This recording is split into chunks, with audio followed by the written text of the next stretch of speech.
VIP అయినా VVIP అయినా ఇక నుంచి టికెట్ ఉంటేనే దర్శనం. ఎంతటి వారైనా టికెట్ కొనుగోలు చేయాల్సిందే అంటుంది విజయవాడ కనకదుర్గ టెంపుల్. ఈ మేరకు ఇంద్రకీలాద్రి దుర్గమ్మ ఆలయం అధికారులు కీలక నిర్ణయం తీసుకున్నారు. వీఐపీ వీవీఐపీ దర్శనాలకు వచ్చేవారు తప్పనిసరిగా దర్శనం టికెట్లు కొనుగోలు చేయాల్సిందేనని నిర్ణయించారు.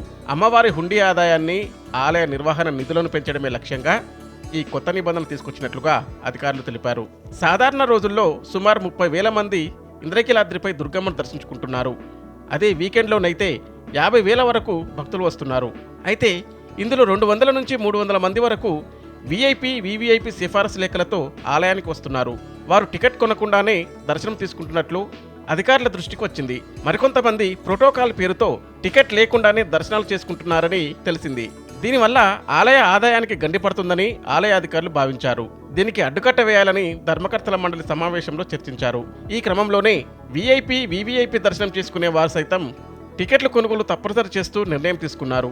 ఈ మేరకు సిఫారసు లేఖలతో వచ్చే ప్రతి ఒక్కరూ టికెట్ కొనాల్సిందేనని ఆదేశాలు జారీ చేశారు.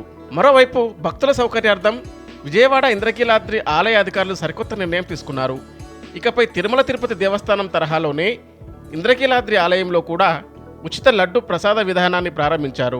500 రూపాయల అంతరాలయం దర్శనం టికెట్ తీసుకున్న భక్తులకు ఇకపై లడ్డు ప్రసాదాన్ని నేరుగా టికెట్ స్కానింగ్ వద్దనే ప్రసాదం అందజేయనున్నారు.